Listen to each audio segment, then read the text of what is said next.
Cowboys at Eagles NFL pick is revealed. I posted it. Going to talk about it. Going to talk about Chiefs Chargers as well. Going to discuss some other week one bets that we can make, some futures bets as well, and get Tom's take on the Micah Parsons trade. I have a feeling that he likes it.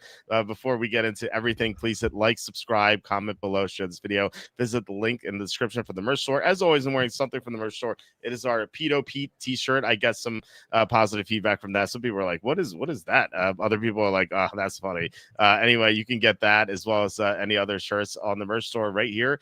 We have a 20% off sale right now. And as always, you can change the shirt colors. You can change it to long sleeve, hoodie, women's tank top, infant onesie, even, if you want to offend someone that you had just had a baby. We have our apron, we have our mugs. We can get all that here at the merch store. Please consider buying my books. The most recent one is Jerks to the College Years, where I made fun of people I met at Penn State. I was there for 6 years, so I had a lot of writing material. And also consider super chats, super stickers. It's the best way to support the show. RMAC sent us a $100 super chat last week, so thank you once again, RMAC, for that. Thank you also to Slew, John Sanders, Degenon, Kim McAneagle, the boss, Karmic, and everyone else who's contributed in the past. Just means so much. I always say that, these ads pay nothing. It is like, it's not the beginning of the year anymore. Now it's like in the middle of the year. Now, instead of making like 75 cents per show, or make like $1.50. But so any like super chats, like 2x or 3x what we would make. So if you want to keep the show going, that's the best way. All right, we are joined by Quacky T, Tom, who's making his triumphant return, first time in August, I believe. Because we were doing mock drafts in August, and we had games on Saturday, the preseason games. So, Tom, welcome back. How's it going? Well, it's great to be back. It has been several weeks now, but this is the most excited I've been for a football season in maybe a couple years. So I'm ready to get into it. Let me tell you what I've been coming on the show for about I think about 2 years now. I've been coming on most weeks. So for those of you that have been watching for longer term, I've been a lifelong Green Bay Packers fan.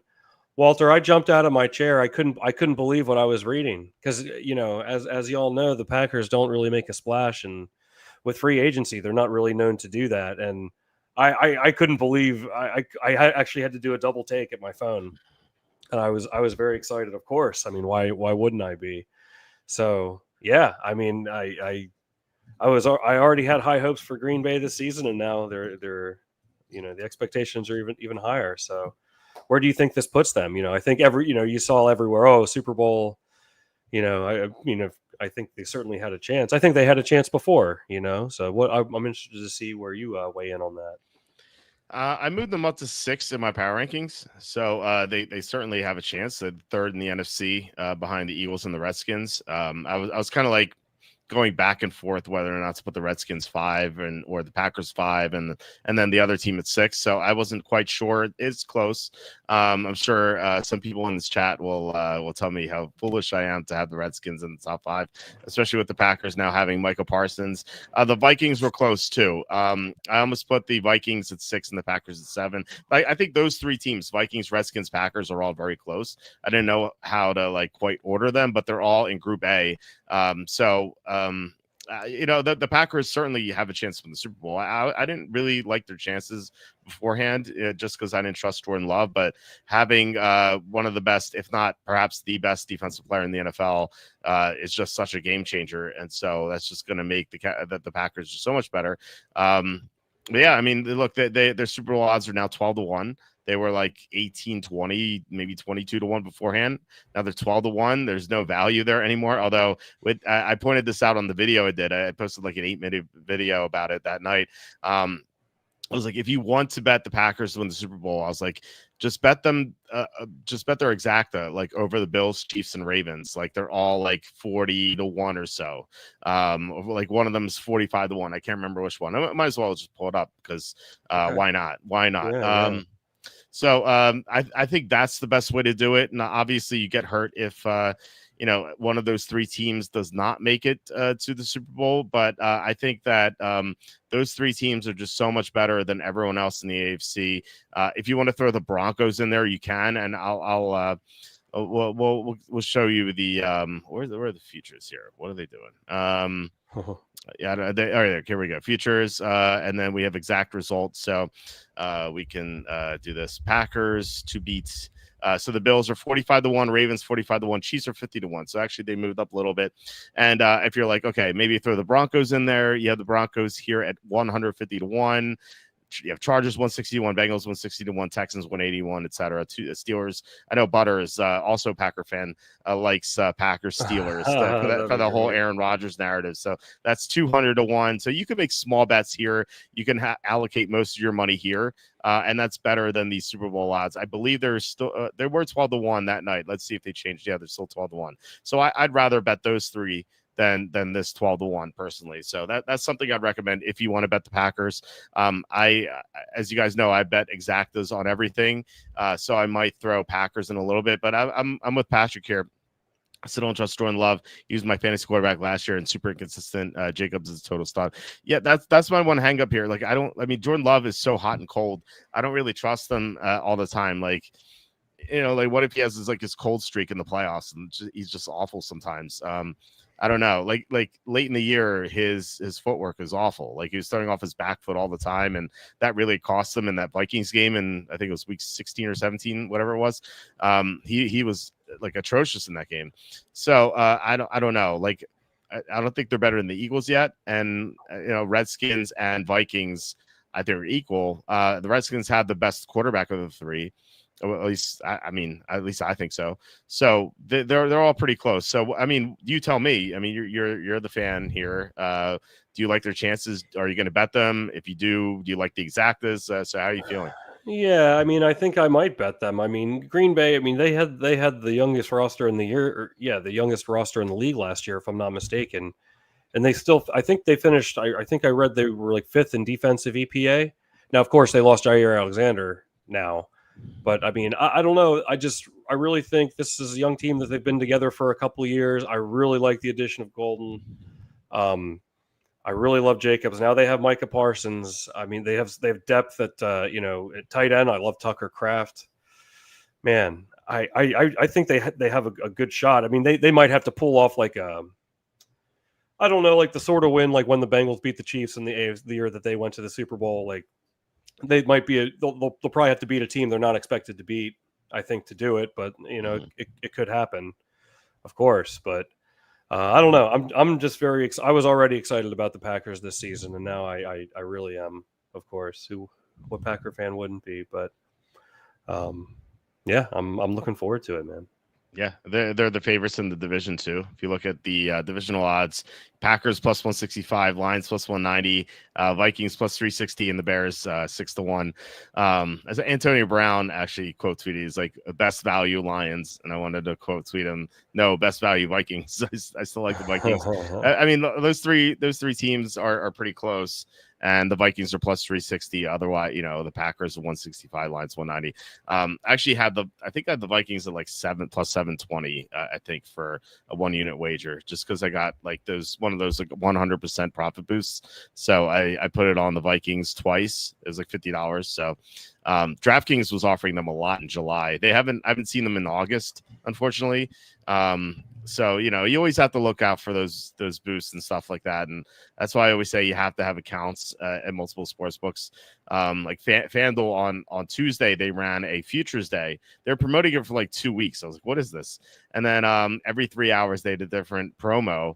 Unfortunately, it was only max bet $25. It's kind of a bummer. I was like hoping for at least 50, but it was still like a lot of promos that they ran. They ran like 6 of them, so definitely took advantage of that. And I definitely urge people to do that. Like find the profit boost, find the good deals on all these sports books. Like that's a great way to negate the big and stuff like that, and like put stuff in your favor. So just make sure you do that. But anyway, do you want to? Yeah.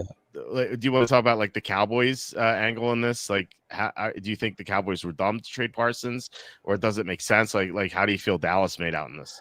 I don't. To be honest, I haven't put a second of thought into it. I've just been so happy that we got Micah Parsons. Hey, is there any way that this could be like a great trade robbery? Remember when Jimmy Johnson traded Herschel Walker, and then yeah, I mean. 2 first-round picks is, substantial, but if Dallas just squanders them, then it's going to look pretty bad. I love I love people posting the Peter Griffin meme when they made the trade, which is like, I'm sure you've seen. I don't know if you've seen the episode, but when he's like Micah Parsons is Micah Parsons, but this box could be anything. These picks could be anything. The mystery box. These picks could be anything, even Micah Parsons. Yeah, they did that. I remember they did that with Khalil Mack when he got traded to the Bears. Yeah, that was great. I love that. Yeah, the mystery box could be anything. That's like season 1 of Family Guy. It's one of those are actually one of the old. I only really watched the first 2 seasons of Family Guy. Okay. Yeah, and I liked it, but I don't know. There's so many shows, but anyhow, we can get right into it with Dallas, and the Eagles if you want to. Or yes, sorry, I don't mean to jump the gun here, but no. Just let's read this comment and then we'll get into it. Patrick says just finished Resident Alien, one of the shows that actually ended well. Sad it's over. I love Resident Alien. I don't know if you've seen it. I haven't seen that. It's so funny. It's basically this guy, he's an alien. He crashes on Earth, and he has to like kill someone to take their body, and but he's so awkward. He doesn't know what he's doing because he's an alien, and so he tries to he watches Law and Order to kind of figure out how humans work, and so he's just so awkward all the time. And you hear it in his mannerisms and stuff like that, and it's so funny. And it's really well written. There are a lot of great characters in it. And there's drama and stuff like that because his race wants to kill the aliens, and he eventually befriends them and stuff like that. So it's a great show. Patrick also says, did you see the end? Did you see end of September? Alice in Borderland season 3 is coming out. Very excited. I saw that it's coming out. Yeah. I can't wait for that. Alice in Borderland, such a great show. I don't know if you saw the 8 show yet, Patrick. I recommended that to you and everyone else also. I love that show too. I watched Hunting Wives. It's like a murder mystery. I thought it was pretty good. Somebody else told me that was good. It was good. It was really good. It kept me guessing. I thought it nailed down the killer, and I was completely wrong. Okay. Well, maybe I'll watch it then. Yeah, it was good. And yeah, we're almost done. Finally, almost done. Squid Game season 3. We have one more episode to go, but I like season 3. Season 2 is a little lackluster, but so far season 3, I don't know how it's going to end, but I like it so far. So anyway, I've been watching a couple good documentaries real quick. I know you don't like documentaries, but but I watched that Fit for TV on Netflix. It was about that show, The Biggest Loser. Do you remember that show? I never watched The Biggest Loser when it was on TV, but I knew of it. I was aware of its prowess, and it was a huge show and a huge brand. I had no idea that they were really working them overworking those people. It was I didn't realize it was kind of like a boot camp in a sense, on some level, because I never watched the show, but it was a really good documentary. It's called Fit for TV. And then I saw this one. It just came out the other day. It's Unknown Number, the high school catfish. That's a really crazy story. Especially if you like true crime and stuff like that.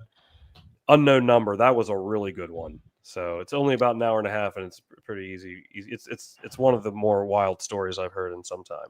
I saw I think I saw that pop up on my Netflix. So.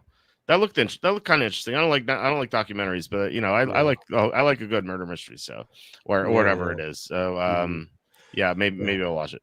Yeah. But anyhow, we can get into the Dallas and Eagles. I've got a prop that I really like, Walt. Whenever. Okay, and Patrick says been slowly watching shows, 8 shows on the list. Put together my top shows recently. It goes in order. Twin Peaks, 100%. Lost. I would go Lost, Twin Peaks, but I mean, those 2 shows are amazing. Sopranos is awesome. Breaking Bad, great. Obviously, Wire, Curb. I love that. Alice, Good Place. I need to finish Good Place. My wife and I started watching it. My wife kind of got tired of it. She usually does. So we kind of stopped. So I have to kind of pick that up. So yeah, Better Call Saul left there. Yeah, left all amazing shows. How many of these shows have you watched, Tom? I've watched a few episodes of Twin Peaks. I've seen a decent amount of Curb, but I haven't seen any of the others. Gotta stop watching the documentaries. Watch these great shows. Yeah, but I like the documentaries. I always I don't know. That's what I gravitate towards, I guess. Yeah, I definitely watch Lost. So good. Yeah, I know that's one of your favorite shows, but it's my favorite show of all time. I've never thought about like what could happen on a TV show more than any other show. To be fair, like Twin Peaks, so seasons 1 and 2 we binged, because that came out in 1990 and I was 8. Sopranos I also binged because I talked about that before. Breaking Bad, it was great, but it's not like one of those like mystery shows, like just well acted. A Wire, same thing. Curb, Curb's just a comedy. Alice, I binged that. Good Place, we binged that. Saw. I guess like Better Call Saul was so it's the same thing as like Breaking Bad, and Leftovers I binged. So Lost is unique because I watched it every week, and I actually wrote multiple articles on the site, like just trying to like guess what's going to happen, just my theories. So that was the best show of all time in my opinion, so I recommend that. Let's see. One more day we can finally talk about NFL games happening this week. Yeah. right. I mean, well, technically the Eagles-Cowboys game is sort of this week. It's in 5 days. So we can I posted my pick. I'm going to get to that in a second. I'm anxious to hear it. Yeah, no mock draft tonight. I figured, that was it. We did so many over the course of August. So, and I figure a lot of people have done their drafts already. And then last question here. Sup, guys? Drop 2, Bryant Horton, Io Manor, Strange. I love them as my tight end. They're definitely Io Manor and Strange. Like Io Manor is playing in an offense that's not going to be very explosive, and we don't even know if he's the receiver too. And even if he is, it's not going to matter that much. Like Bryant and Horton have so much more upside. And Strange, you don't need to carry 2 tight ends. I do like Strange, but Loveland's better, so that's who I will drop. All right, so let's get to the pick here. So I posted this. This is the only pick I have up, the Cowboys at Eagles. I did this for 2 reasons. One, we installed a new template on the site. It's not like really apparent. You're not going to notice any differences, but it's better for the coding or something. I don't know why they did it, but I needed to upload something to make sure it worked.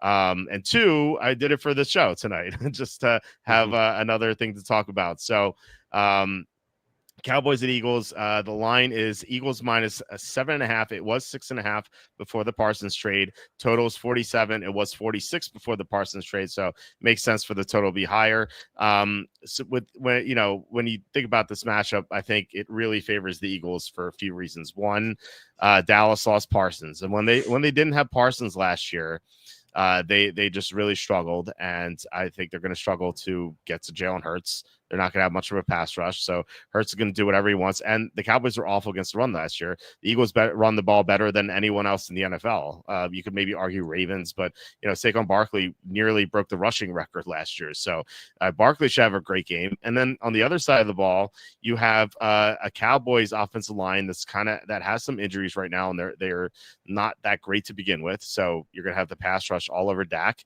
And the Cowboys have a one-dimensional offense. And so any great defense can tear apart a one-dimensional offense. So I'm going to be on the Eagles. Eagles minus 7.5 for 2 units. The reason why it's not more is because I worry a bit about a backdoor cover. This line being above 7, you have every single key number favoring Dallas. So late in the game, if like the Eagles are, taking their foot off the gas because they have the Chiefs next week, they could maybe allow a backdoor cover. But then again, this is one of their 2 biggest arch rivals, so they could want to like put their foot on their throats, So I could see this being a blowout. Maybe Dallas gets in there for a cover, but as you can see here, Eagles 34, Cowboys 27. Eagles minus 7.5, 2 units. I like the teaser too. We can talk about that in a bit. But what are your thoughts on this game? Yeah, I really like the Eagles as well. What's going on with Dallas? They have like 3 receivers here.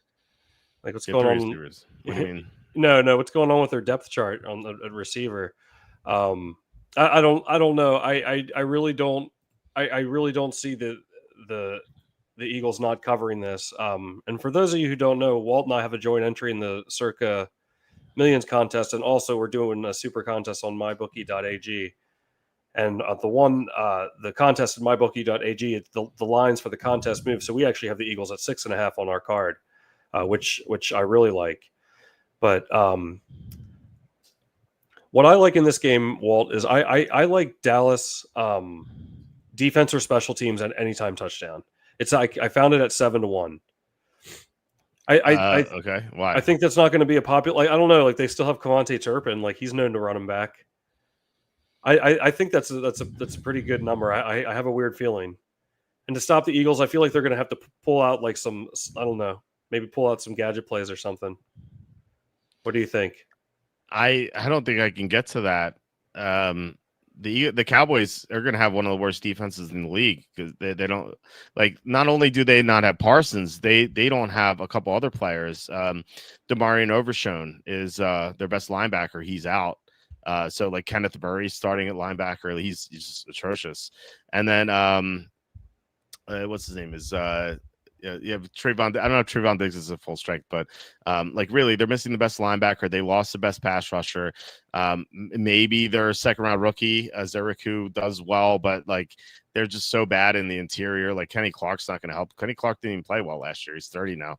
I don't know. Yeah, look, maybe Turpin does it, but I don't know. The Eagles are just a sound team. I don't know. I think this might be a blowout, and I don't really see like the losing team in a blowout getting a defensive touchdown. Just doesn't really make sense to me. Well, what's the record for Super Bowl? I don't know. Maybe you do or don't have this readily available for the Super Bowl winners to cover the first game. It was like overwhelmingly high, I believe, right? Yeah, it's pretty high. I'm gonna look it up right now, but I'm trying to think. Like, when's the last time you've?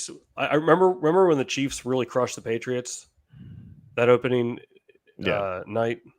Yeah, I feel like that was like the first time that maybe I don't know. I feel like the winning Super Bowl team, the defending champion team, usually covers. Yeah, they covered a 61% rate. According to really? Brock, according to Brock. I thought it would be higher than that, actually. 61's pretty high. Yeah. Like if you hit 55% of your bets, like you're doing really well. Like 61% is above that. Oh, for sure. No, it's definitely good, but I just thought it would be higher yet, I guess. So. I don't know. I mean, it's I still like the Eagles. I mean, either way, it's not like nothing in the past is really going to like a game between like the Super Bowl winner in 2016 is not gonna like impact this game. You know what I mean? And really, like, I feel like some of the losers, if you look back, like they're just different circumstances. Like the Broncos in 2016, they didn't have Peyton Manning; he retired, so they had what that Northwestern kid. Oh, right. Yeah. So it's like the losers. I feel like they're just like circumstances that cause them not to cover. Right. So yeah, I mean, if you take that away, suddenly they're closer to 60, they're like 63% or so. So like it just moves up. So you have to take it on a case by case basis rather than looking at the past and just having like this general like record of how these teams do. And I think the case here is like Dallas is minus the Prescott stuff because he missed the second half of last year. Dallas is weaker now. They have an unknown coach, they have a first-time coach. They have a defense that lost its best player, one of the best defensive players in the NFL. Their top linebackers out, and they already had some serious holes. And then you have the Eagles, who, they lost some depth, so that could hurt them later in the year if they have injuries. But right now, I don't see how that's going to hurt them at all. It's effectively the same team. They lost the guard, but otherwise, they're still the same. They lost the offensive coordinator, but it's not like both coordinators like they lost a couple years ago. So to me, the Eagles are far and away the better team. Like they're a Group A team. Dallas, I haven't Group D. Actually, I had them in Group D beforehand. And I was like, do I move them to Group F? I'm like, I don't know, man. Those teams in Group F are really bad. So like they were at like the top of Group D, like maybe Group C, and now they're like in the middle to lower end of Group D. You don't think this line? I guess I kind of thought, especially after the Parsons trade, this line would be more like 8 or 9. It seems like a little low to me. I guess that is the only thing that's holding me back a little bit. But what do you think? No, usually you don't see high lines in week one. Usually, 7.5 is pretty high for week one. I was actually talking to this guy at the gym. He like every time he sees me, he's like, "Hey, what's the best for this week?" He's like pretty avid. He's a pretty avid bettor. He's actually a doctor. He's a pretty avid bettor. And like we were talking about this, and I was like, he's like, what? He's like, the line's like 7.5, right? I'm like, yeah. He's like, that's high for week one, isn't it? Like, yeah, usually you don't see lines this high because you don't know. Like, well, first of all, you don't know how these teams are really going to play. We can speculate all we want, but we just don't know. Like, I mean, certain players are going to improve, certain players are going to regress. We just don't know which ones yet. And then also, week one is basically like the preseason for these teams. These teams don't play in the preseason. Like neither did. Not like no one on Dallas and no one on Philadelphia played in the preseason. So this is basically like a preseason game. But I just feel like there's just a big talent disparity between these teams, especially if Parsons gone. No, I think I think so too. Maybe this could. Would you have any interest in the Eagles like -13 or something like that? I mean, if you're going to go up that high, you go to the Walt lines, the alt lines, Walt lines. The Walt lines. Yeah. If you go up that high, I think you go to 13.5. Because 14 is the key number.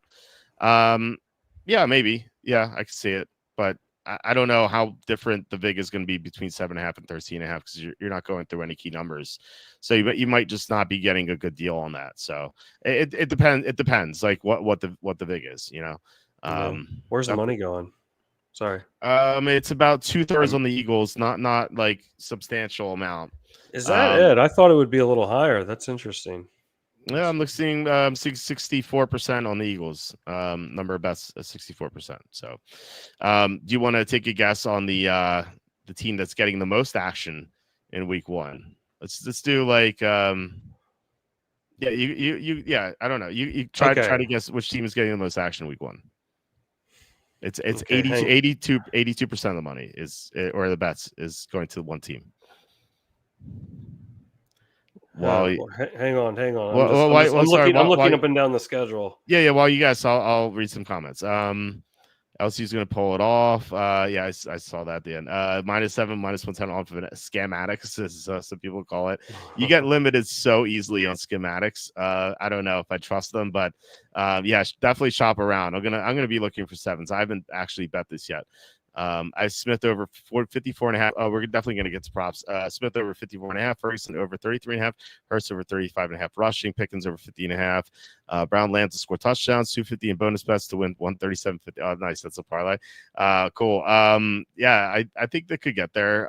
We'll definitely look at that. I do like the overs, especially like Dallas receivers overs, and I would say like Barkley over. I know you don't have Barkley there. I'd say like Barkley and Hurts rushing overs makes sense to me. All right. Do you have any guests here? Yeah, I'm going to say the Bengals. I'm going to say the Washington commanding football team, and I'm going to say maybe the Steelers. Okay, let's do one at a time. So you said Bengals. Bengals are getting like 68% right now. So they're getting money, but they're not one of the top teams. I heard Redskins. That is about even action. It's like 55% Redskins, and then the Steelers were your third guess. They are getting like about 68%. So wow. So I wasn't really even close. Well, the Cardinals maybe. I know people really don't like the Saints, but the Cardinals about 2/3, about 67%. Okay, Broncos. Broncos are about 66%. Jeez, all these teams are like 2/3. I give up. I'm not good at this, apparently. You know what? I'm kind of surprised is the Detroit Lions getting 84%. Sorry, it's 80, not 82. It's 84% of the money. Yeah, the Lions, because they see plus. I think people see +2.5. They remember how good the Lions were last year. They're 15-2. This is a 15-2 team that's an underdog. I don't know if people trust the Packers yet, really, even with Parsons there, Jordan Love. We had Patrick in the chat saying he doesn't trust Jordan Love. I think that's a popular sentiment amongst people. So are people really going to lay -2.5 against the team with the best record in the NFL last year, 15-2? So, the more I think about it, the more it makes sense. But we love fading the publicly backed underdogs. We sure do. I don't know. I mean, Look, I've been saying this for a couple seasons now. The Packers are, in my opinion, a very deep team. You know, like, I mean, I don't think that's probably a popular opinion. I mean, I could make the argument for a lot of their receivers could probably be a solid number 2 on most teams. You know, and they have Josh Jacobs. I mean, I don't know that. Like, I think they could go far and do really well. And Love doesn't need to, you know, like be Aaron Rodgers like sort of performance every week. You know, Right. he might just need to be like decent. That could be good enough. So maybe, but I'm also biased. But hey. Mike asking, speaking of the Packers depth, do they have a nose tackle to take the place of Kenny Clark? Could be a problem. The replacement is Carl Brooks, who is I think he's a recent 6th-round pick. I don't think they noticed a difference between Kenny Clark and Carl Brooks last year. Like Brooks played, he played about 450 snaps last year, and they were about the same. Like Kenny, like people know the name Kenny Clark because he's been around for a while. He used to be a great player. Past couple of years, he's like not performed well. Last year, he was pretty substandard. So I don't know if there's a regression from Kenny Clark to Carl Brooks. I don't know what you think about that, or if you have any opinion on that. But to me, it's kind of like a wash. You know, Kenny Clark is not. He's a big name. He's not good. He's not good anymore. I agree. I think people are hanging on to the past and his past seasons that were really good. You know what that made me think? Who's your favorite player, Mr. Carl Brooks, or Mr. Derek Brooks? Yeah, yes, Mr. Carl Brooks will be my favorite player this year. If he ends up being a good player, they'll have to redo those commercials. Oh, that would be awesome. I love those. What was that? United Way, Derek Brooks. Yeah, it wasn't place 60. Maybe it was United Way. Yeah, he was on the bus. Yeah. Great ads. Yeah, those are good. Well, maybe they weren't great ads because we can't remember what they were exactly. We just know the song. Yeah, you always have those jingles you remember. Where you're like, wait, what's that for again? I don't know. Maybe that kind of defeats the whole purpose. Mike says, I figure the Cowboys got 4 quote unquote pieces if you count the bundle of cash cap they can use on free agents next year. Yeah, I guess. Look. Yeah, obviously they're rebuilding for the future, but Jerry Jones is an old man. Like he's in it to win now. Jerry Jones is 82, and he can't even remember Michael Parsons' name. They called him Michael Parsons during the during the press conference. And Ghost of Emmett's past. Right. Seriously, his son had to correct him. Jerry Jones like, I didn't talk to Michael Parsons, and then Steve was like, Mike. You don't think that he just. Maybe he has his accent makes it sound that way. He really no. You listen to it. He said Michael clearly.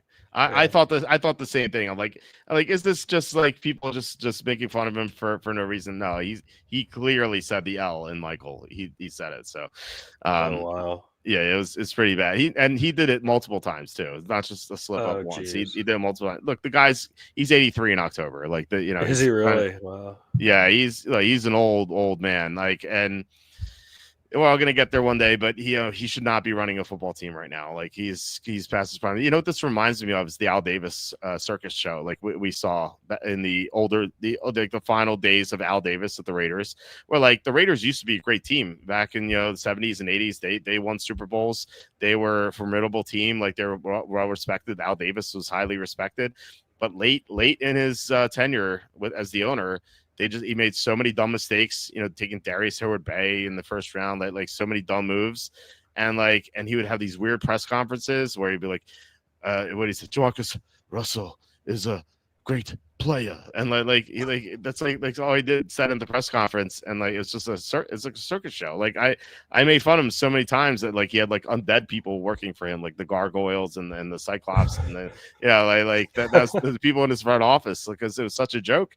And now the Cowboys are like that too. It's just 80-year-olds shouldn't be running stuff. Like if I'm Jerry Jones or if I'm Stephen Jones, I'm really sitting down with my dad and be like, look, if you don't want me to do it, just hire a GM, please. Hire a GM to take over the team. I know you love it, but dude, you're screwing up so badly here, and we're not going to win with you. So I think that's what they have to do. And I don't know if he's not. I don't think he's going to relinquish control as long as he has most of his mental faculties. And I don't think he does have them all right now, but he's still somewhat lucid. I think like if he has to like step away into a home, that's obviously when he's going to give it up. But right now he's going to hold on to it as hard as he can. And like I said, like he's almost 83. Like has to be win mode now. Like he may not see another championship. And to trade your best player in his prime, like that's dumb. That's so dumb. Like just pay the guy. Yeah. And by the way, I saw this crazy stat. I don't know the exact details, but Jerry Jones, when he bought the team, he paid $148 million for the Cowboys, right? Which obviously they're worth like $10 billion now. So he paid $148 million. Michael Parsons got $148 million on his contract. Oh wow, really? Yeah, That's wild. It's crazy, isn't it? Thank you, Federal Reserve, for inflating the money. Oh, that's interesting. Wow. Is Jerry using AutoPen yet? He's like he didn't sign any of these contracts at all. Yeah, reminds me of Final J's Jabot. Exactly. Yeah, sharp as attack. Jerry's sharp as attack. Yeah, Ron Paul is sharp. He like. When we brought him up in the election, when you were like you were voting for Ron Paul, the only reason I said like no, that he's too old, is because like, he has trouble traveling right now. But no, I mean mentally he's pretty sharp. I would love to see him head up the Federal Reserve and then eventually close it, hopefully. So yeah, it's I don't know. This guy says I think Dallas plus 7.5 because it's first game. It has to be exciting opening game. Okay, so he likes the Cowboys. He thinks it's gonna be exciting. I mean, not every opener is very exciting. We've seen some blowouts over the years, haven't we? Yeah, I can think of another one. Denver and Baltimore the year after Baltimore won the World Series, the Super Bowl, right? Because that was because that was the year that Denver lost 43-8. Yeah, so that was a blowout. So. Yeah, that was. I remember that game. Wasn't there like a 2017? Oh, sorry. Yeah, no, wasn't there a delay in that game or something? That was maybe I'm thinking of something else. You're thinking of the Super Bowl. No, I know. I mean the Super Bowl. I don't know if there was like a weather delay or a thunderstorm in that game. I can't remember exactly, but I think there. I can't remember. All I remember is like when I hear his name, the Denver defensive player that had that pick six, but then they were already up by like 5 touchdowns, but he dropped it right before the goal line and ended up going back. It didn't matter. They won by a lot, but I can't think of his name. But it was that game. And then the Chiefs blew out the Patriots in 2017. That was the first game right after they beat the Falcons. That was Kareem Hunt's first game. Remember, he had a hell of a game. Yeah. I remember that. Yeah, that Patriots Chiefs game was a blowout. So I have all the scores here. A lot of them were close. Rams 31, Bills 10 in 2022. That was a blowout. I forgot about that. The Chiefs beat the Texans 34-20. And then the Patriots Chiefs game you referenced, that was 42-27. Seahawks beating the Packers 36-16. That game sucked. Yeah. Packers beat the Saints by 8. Not quite a blowout, but 8 would cover the spread. The Giants beat the Redskins 16-7 the year after they upset the Patriots. Colts beat the Saints 41-10. After the year after, what was that? Yeah, that was the Colts winning the Super Bowl in Miami when Prince sang that halftime show. And then Steelers 28-17 over the Dolphins in 2006. The Patriots beat the Raiders 30-20 in 2005. Not quite a blowout, but still covers the spread. And the Buccaneers beat the Eagles 17-0. In 2003, and then the Patriots beat the Steelers 30-14 in 2002. So there have been some blowouts, not like a crazy number of them, but like this is a pretty lopsided matchup. So how much does the margin of victory have to be for you to consider it a blowout? Here's why I ask. I used to work with this guy, and he was like he was telling me, I think it was the Raiders in Pittsburgh. This is like 20 years ago. And he was like, "Oh, the Raiders crushed Pittsburgh 20-13." It's like, that's not a crushing to me. I mean, like, would you say it's 7 points? That's not. He's like, they crushed them 20-13. Well, like if it was like 41-7, like yeah, they crushed them. It depends, right? Like if if one team was up 21-0 the entire game, and then like they scored 13 or whatever it was at the end, like, and the yardage was like 300 plus in favor of the one team that won, I could see the argument that they crushed them. But generally, I would say, just not even looking at how the game went, I think 17 is kind of like where I say blowout, like three scores, 3 scores, I think is a blowout. Right. And the score is not always indicative of how the game went, Right. Of course. But yeah, look, I mean, the 17-point result, it could be a 7-point game and then pick six at the end, it becomes 21. That's not a blowout, but really the final score says it was. So, well, and you know what the game always comes to mind, and with when you bring that up, that Bucks and Raiders Super Bowl, that wasn't like they had 2 pick sixes at the very end of the game. It was, I mean, they were still going to win, but that game looks like it was lopsided the whole time. It wasn't lopsided the whole time. I'm correct on that, right? Or am I remembering that wrong? I never thought the Raiders had a chance to win that game. Right, but the score like indicated, because they scored 14 points in like the last. There were 2 pick sixes right at the very end, so it was a little bit. I'm not saying it was close, but it was closer than indicated. It was 20-3 at halftime, and then it was 34-9 after 3 quarters. So, but weren't they at one point they were up 13, right? And then they won by 27. Do I have that right? I mean, I don't know how the scoring was. I'm so interested in this now. I never thought the Raiders had a chance, because 23 at halftime.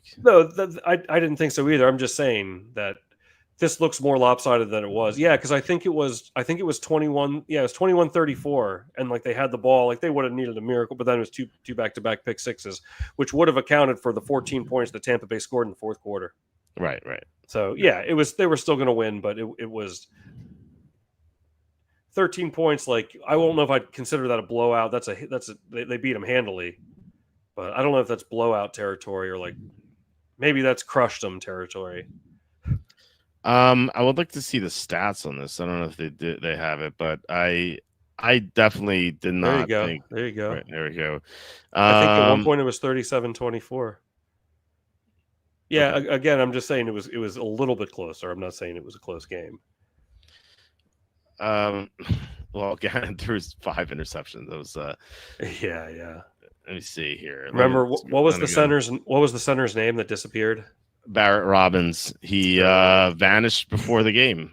He just disappeared. Yeah. Imagine that, like, in today's social media world.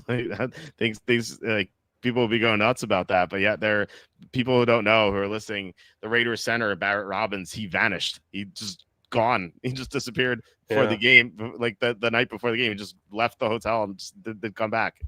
And like Gannon, their quarterback, Rich Gannon, the Raiders, he was an OCD. He's like OCD freak, and like his center was not there, and he was freaking out, man. He was like, because their backup, Adam True, I thought was actually like a good center, but like, I don't know. I just like, he was practiced all week with Barrett Robbins. Like, I mean, Barrett Robbins was a rock for them all year, and then just like he just didn't have Barrett Robbins. And I remember thinking like, oh, they'll be okay with Adam True. But, like, no, Gannon was just so phased by it. He was like, I'm done. I can't play this game. Yeah, it's definitely true. And then didn't they say there's like a rumor that the Raiders coaching staff abandoned the game plan like the night before or 2 days before or something like that? Some of the players said that there's like a little controversy around that. Well, the stuff I know about that game plan was that the Buccaneers knew exactly what the Raiders are going to do, because John Gruden coached the team the year before. And I remember, I think it was Keyshawn Johnson who said on the sidelines, he was mic'd up, and he was saying, he's like, this is exactly what they told us was going to happen in practice. Because they knew exactly what the Raiders are going to do. Like their Bill Callahan, the coach of the Raiders, did not change anything about like the any of the calls or anything like that. He kept like it's crazy how John Gruden knew exactly what they were going to do every play. So even if Barrett Robbins played, like, I don't think it would have made much of a difference. Like Gannon may not have thrown 5 interceptions, but still, like, the Buccaneers were going to have like a big advantage in that game anyway. And really, like, I think that season was just really spoiled. Like the best team in the league that year was the Eagles. Yeah, they soundly beat the Buccaneers that year in week 7. Like they won by double digits. And then in week 12, they're playing against Arizona. McNabb got injured and he just didn't play the rest of the year in the regular season. That AJ Feely went 6-1 as a starter. Like that's how good that team was. And then they brought McNabb back for the playoffs and he just wasn't 100%. Like you just see it, like that Tampa game, he just didn't have like all the zip on the ball, and he got pick six by was it Rondé Barber? Rondé Barber, yeah. So the Eagles are favored in that game in the NFC Championship. They couldn't win just because McNabb wasn't healthy, and if McNabb was healthy, I think the Eagles would have won the Super Bowl that year. But it's what happens. Injuries happen in the NFL. Yeah, that was that was a very memorable playoff run that year for Tampa Bay. I remember it well.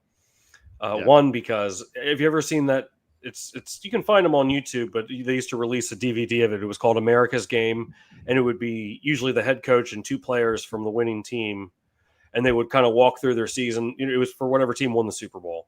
Mm-hmm. It's called America's Game. It's a pretty interesting segment. So they have the one on Tampa Bay, of course, in the 02-03 season. And Gruden is talking about that when they lost to the Eagles in the regular season, and the Eagles crushed them. Yeah, they crushed them. It's a blowout. Yep. And then Gruden said, I think he looked at Warren Sapp, and he go on the bus, like back to the airport or wherever, he goes, if we see them again, I know how to beat them. I just thought that was really interesting. And then, of course, because remember that when they played in Philadelphia in that NFC Championship game, nobody gave them a chance because of the temperature, remember? Because they were like 0-31 or something when the temperature was below freezing. Yeah. It was supposed to be like 17 degrees. It was definitely going to be below freezing. And I remember that whole narrative, like, they'll never be able to do it. It's too cold. It's too cold. That's one of the worst losses, I would say. If you're a Philadelphia sports fan, I think that's one of the worst Philly sports losses, actually. That one hurt. That one hurt, and especially the way, like, it's like, like the Bucs kind of had him like for the majority of the game, but then it's like maybe they had a chance of coming back, and then Rondé Barber ran that back. It's like all hope just disappeared in an instant there. Like maybe they could come back, but it was. I mean, look. Yeah, I mean, at the time, but if you think about it, like, just their quarterback wasn't healthy, so you kind of expect, your quarterback's not healthy against the best defense in the NFL. Like what do you expect is going to happen? Yeah. And then on the other is the championship game. The Titans fumbled like a million times in a row. They had Steve McNair that year, who's had the best season of his career, I thought. And he just never saw the ball. I remember there's a stretch where he just never saw the ball because, like, the Titans allowed a touchdown or something. Raiders kicked off, and then the Titans fumbled, and then the Raiders recovered and scored. And then they kicked off again, and the Titans fumbled again, and then the Raiders recovered and scored. And just like that just buried them in the AFC Championship. I thought the Titans would have given the Buccaneers a better game because the Gruden would have not known their game plan. And the Titans had the formula to beat the Buccaneers. That Buccaneer team, that defense was awesome, but they were weak to strong running games, like up the middle. That's why the Saints swept them that year. Like, power running games. Eddie George going against that smaller defensive tackle group that the Tampa Bay Buccaneers had. Like, Eddie George would have had a monster Super Bowl in that matchup. So I think Tennessee matchup against Tampa, I think Tennessee would have won. It's kind of funny how, like, matchups play out that way. Whereas, like, the Raiders didn't have a power running game. And so, like, they just were, like, all finesse passing game. They had Jerry Rice, what's his name, Tim Brown, even Jerry Porter was like the best third receiver in the NFL. And they had good pass catching backs. Like, Charlie Garner is a good pass catching back, but, like, they didn't have the power running game, and so they couldn't beat Tampa's weakness. So I remember that run so well. I remember there was this kid that went to my high school, because back when we had AIM or AIM. Oh yeah, of course. And he had in his away message, I remember, because he was a Tampa Bay Bucks fan, like in Pennsylvania. You don't not a whole lot of them there. And I can't remember verbatim what it said, but it was something like, I know nobody is giving my team a chance today. He's like, but I know that they're, like, going to win or something. And I remember thinking, like, wow, that's bold. I mean, of course, all the fans are going to say that, but right. But then I remember thinking, I was like, what if this was the one time they kept pushing? I can't remember what the record was, but I want to say it was like 0-24 or something. When it's below freezing, and just because of that, it seemed like everybody was thinking there's no way. But I remember thinking, because that was my junior year of high school. And I was like, I don't know. I think maybe they do have a chance here, but yeah, that was a heartbreaker for the Philly teams. Yeah, I drove back to Penn State that day. The winter Oh, break was really? over or something, or maybe winter break ended the week before, and I was in Philly for a swim meet or something, and I drove back. But that was that was definitely a heartbreaker. I remember my friend Pat at the time. He's not my friend anymore. He's an alcoholic, but not to make light. No, he really is. Like he just is drunk all the time. He texted me, or not texted me. It's AM. Like as you're saying before, there's no text. Yeah. He was like after the game, he's like, yeah, you'd have to be an idiot to back the Eagles. I'm like, well, why didn't you say that beforehand? I hate when people do that. They like, yeah, only an idiot picked this team. Well, why didn't you say that 3 hours ago before the game started? Yeah. Oh my God. So annoying. Yeah, exactly. John Gruden, PhD professor of quarterbacking. Hey, thanks, word of mouth influencer, for being here. Appreciate it. Yeah, absolutely. Yo, thanks. I appreciate it. Yeah. Yeah, that was I'd say for me the most heartbreaking game was, as a Packers fan, that 14-15 year Yucks. when they lost to the Seahawks. That Mm-hmm.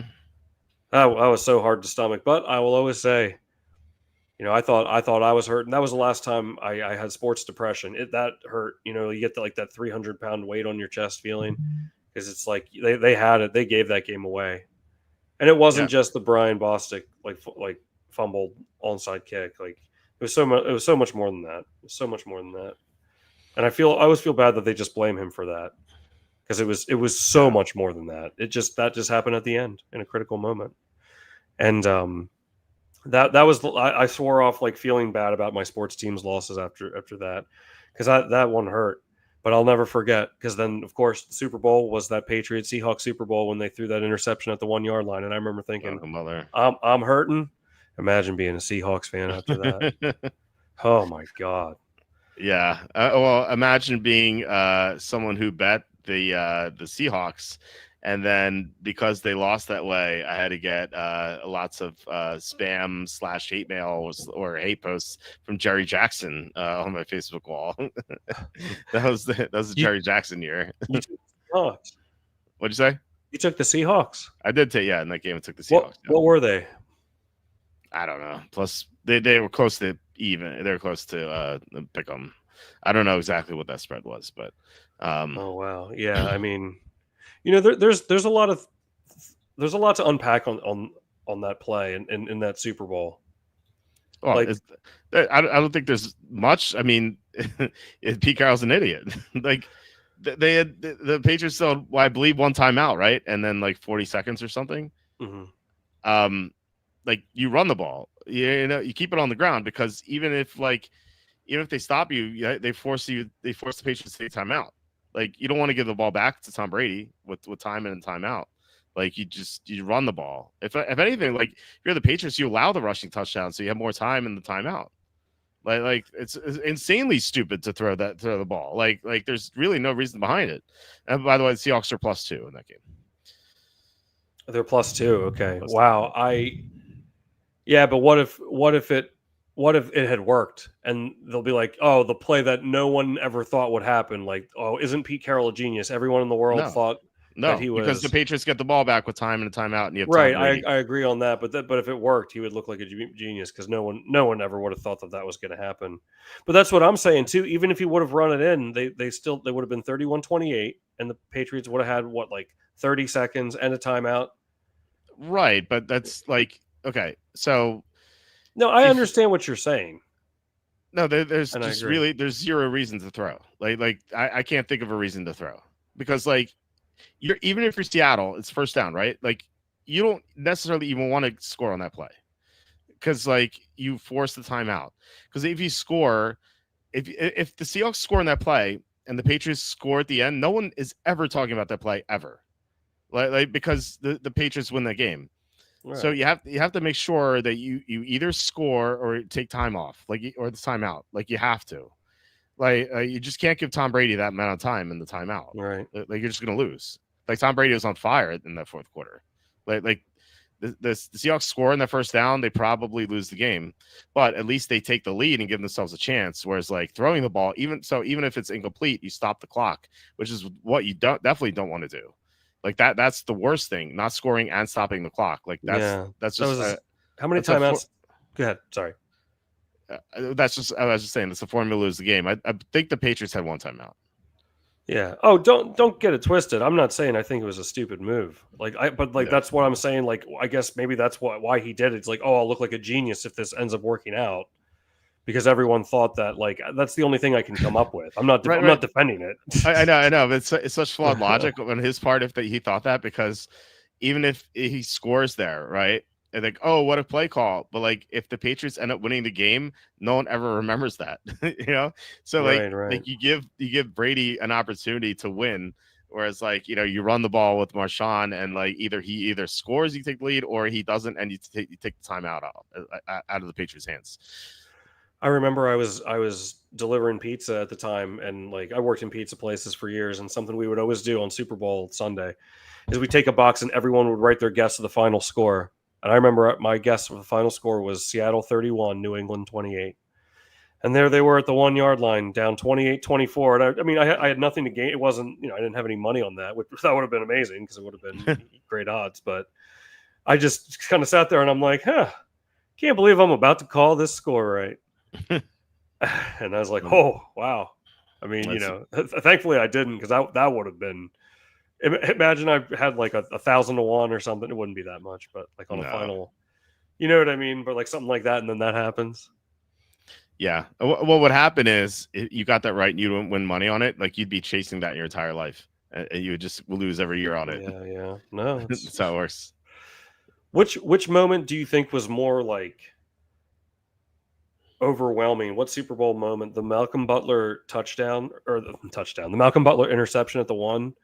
Or McCole Hardman touchdown pass to win in the Super Bowl. And I'm bringing that as I'm making that an option because it's like, think of all the kids that ever played football in their backyard, like their dream, catching the game-winning touchdown to win the Super Bowl. There's millions of kids that have done that for ages. And only one person in the world has actually done that. And that's McCole Hardman. So like of all people. yeah. So it's like, isn't that really crazy to think about? And I love when they talked to him after the Super Bowl. I was really interested in hearing it because he was just like, I blacked out. Like, can you imagine? Like, it's like, my God, man, do you realize what you've just done? Well, we've had like James White scored the game-winning touchdown in overtime. Like, it wasn't a catch, but it was a run, right? So it's kind of almost the same. If you're a running back, you dream of that, like scoring the game-winning touchdown on the ground. Yeah, but it's always I feel like the fantasy is the game-winning catch, right? For most people. Yeah, so, but that's fair. That's fair. But it's like the I think it's the Butler thing, because that, like, I expected the Chiefs to win, at that point. Whereas like I really thought the Seahawks were going to score because Marshawn seemed so unstoppable at that point. Or I thought maybe bootleg Russell Wilson out and say try to run into the end zone, or if you don't see it, just slide down. Yeah. But either way, you don't release the ball. That's stupid. But like the fact that they threw and then it was a complete calamity, like is the worst thing that could have happened. And so Ricardo Lockett of all receivers too. Tyler Lockett. No, Ricardo Lockett. Oh yeah. You're right. He was the intended receiver. Yeah. That's a name I haven't heard in a while. No, that's it was just so unexpected because Seattle just marched down the field like that. They hit the big play, and then Lynch was at the goal line, and it just seems so automatic. It's so easy. It's so easy. Marshawn Lynch just up the middle, like how's that not score? Again, if I'm the Patriots, I want him to score because it seems so inevitable. Like, there's no way Lynch is getting stuffed 4 times. Like, there's 0%. Like, well, that was a second down play, was it not? Maybe it was. Yeah, I think it was that was a second down play. Yeah. Still, I agree. Yeah, but I think like the Butler thing, because how many times have you seen a quarterback throw an interception at the 1? Like, especially, It just doesn't happen. And for you to do that in the Super Bowl, there's this great shot of Malcolm Butler, like after the game, like he can't hold himself up. Like he's like in tears. He's so overwhelmed. It's like same idea. It's like, do you realize what you just did, man? Like, Yeah. You're going to be remembered forever. Yeah. I mean, Like, and then 3 years later, he just wasn't active for the Super Bowl against the Eagles. And like, we never even knew why, which is so bizarre. Yeah. I've always been a little bit interested in that story because I think I told you this before. I saw this video about someone who thinks that Bill Belichick threw that Super Bowl on purpose. I remember you mentioning that to me. I was like, seems like ridiculous. Yeah, and it does at face value. And I'm not saying I agree with the theory, but I definitely think like the theory has some legs because Belichick was so mad that they traded Garoppolo instead of he wanted to trade Brady and develop Garoppolo. Right. So, but I don't know. Like the guy, like part of his arguments, like that's how like Petty, he's like getting back at Robert Kraft, and he's saying like showing footage that when they were down like 38-33, like Belichick was nowhere to be found. Like huddling up with Brady, like he didn't like. This guy's claiming like Belichick didn't really coach in that game. He's nowhere to be found on mic'd up, sort of thing. So, I mean, it's an interesting theory. It's an interesting theory, but yeah, that was never. No one. I've never really gotten a straight answer about why Malcolm Butler didn't play in that game. Yeah, we'll find out one day. I'm sure. But that in theory doesn't seem interesting to me because like if he's trying to throw the game, like could he have done a better job of it and lost like just have more of a loss than that? Like it was a close game. It could have gone either way. Like. If he's trying to lose, like it would have been a blowout, right? Yeah, but was Doug Peterson really going to outcoach him? No. Did he get outcoached because he just straight up didn't coach? No, but the Eagles were the better team. Like that Patriots team almost lost to the Jaguars in the previous round. Yeah. Like Blake Bortles almost went to the Super Bowl. Like the Patriots barely got by. Like Blake Bortles. So let's not think that Patriots team was great or anything. That's fair. That's fair. It's like the first or second best team in that conference, but that conference was very weak that year. And that's fair. I had a lot of fun watching that Jaguars team though. But I'll never forget that AFC Championship game because I was like, no way, like the Jags are actually going to pull this off. Like I couldn't believe it. And I was at a Buffalo Wild Wings watching the game, and there was this like clearly, at least somewhat intoxicated kid. He was obviously a Patriots fan. And like when like the Patriots were coming back and then took the lead, he was like standing up and screaming. He's like, he's too good. He's too good. And I was like, dude, shut up, man. I was so annoyed. I wanted the Jaguars to win so bad. So plus I went to UCF and so did Bortles. So I was like, a little, I didn't care that much, but it's like, oh, like that would be kind of cool, and like plus, it's a Florida team. Like and the Jags have never done it. Like let's see this happen. Right. And they probably could have. I mean, that Miles Jack play, Yeah, I mean, the Jaguars fans haven't really had much to cheer for. So, whenever they get like a sniff of something, they get super excited. There aren't many of them, but it's just real quick segue while we haven't brought up. I'm probably going to stay away from this game, but I'm sorry. Who are they to be -3? I don't think I'm going to take it, but Panthers are nothing for me on that, man. At least as things stand now. Well, let's bring it up. I am. -3. I don't know, man. I'm not going to buy into that. Yeah, you're going to win by 4 or more. I mean, Panthers they definitely showed improvement last year. Did they? And yes, they did. You really think so? Yeah. Well, they Bryce Young definitely looked a lot better when he came back after he got benched for a while, and they played some really good teams close last year. I don't think they did. I mean, you like Jacksonville? Oh yeah. Okay. The Jaguars are much better than the Panthers. The Panthers are awful. I think the Panthers have one of the worst defenses in the NFL. I think Bryce Young sucks. I don't trust the receivers. Thielen's gone. Like that was the safety blanket. Thielen's gone. Those close games were a complete mirage because The Eagles did not give a damn about the Panthers, and they still beat them. And the Chiefs did not give a damn about the Panthers, and they still beat them. Like those are the two games people hang their hats on, and the first Buccaneers game. Those three teams didn't give a damn about the Panthers, and they still beat the Panthers. They gave zero effort. Like if you remember in school, I don't know if you had this when I was in school. They would give like performance and then effort grades. I don't know why, but they gave two. And then like if you get grade effort for those three teams, F, F, F. They did not care about the Panthers, and yet they still won.